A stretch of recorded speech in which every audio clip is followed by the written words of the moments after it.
6 now, and so that means time for this week's Story Behind the Hymn. And as it's a bit of a Celtic feel in the air, our guide, as always, David O'Connell. Today, St. Patrick's Day, gives us a great excuse to feature the wonderful hymn, Be Thou My Vision. The original words go back to the 6th century and were written in Irish Gaelic by Dylan Fogail, an ardent scholar and prolific poet. They were used for many, many years by monks in their daily worship services before they were eventually set to music. At the turn of the 20th century, the words were translated into English by a scholar of Irish culture called Mary Byrne. Then another scholar, Eleanor Hull, gave the translation the attractive verse structure and poetry we sing today. The tune comes from an 8th century Irish melody. It's called Slane, which commemorates the place where Patrick lit candles to Christ on Tara Hill in defiance of the pagan High King of Tara. The king was so impressed with Patrick's courage and faith that he pardoned him and gave him permission to continue with his missionary work. Patrick, who was an Englishman who'd been originally captured by pirates and taken to be a slave in Ireland, ended up by converting 100,000 to Christianity and establishing 2,000 churches there. Be Thou My Vision is a wonderful insight into Celtic Christianity, with its emphasis on creativity and community rather than on formality. It's not a hymn about God, it's a prayer to God, revealing a deep and intimate relationship, an aspiration to be a better person, and a strong belief that God will hold us through all the storms of life.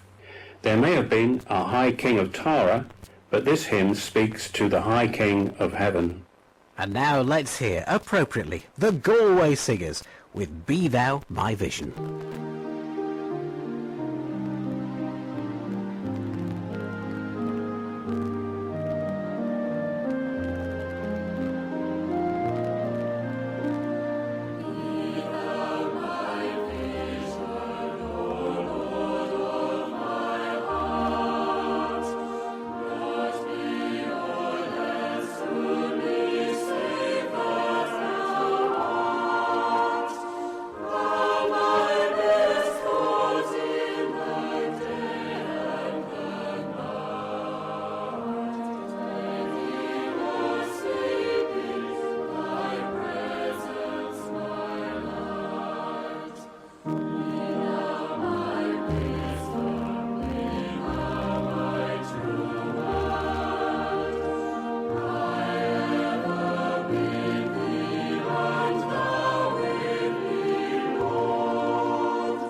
The Galway Singers. And don't forget, if you've got a hymn you'd like to suggest, you can write to me here if you like at BBC Radio Derby, 56 St Helens Street, Derby, DE1 3HY. Might even be doing the story behind your favourite hymn with David O'Connell on a future Sunday morning. You know, this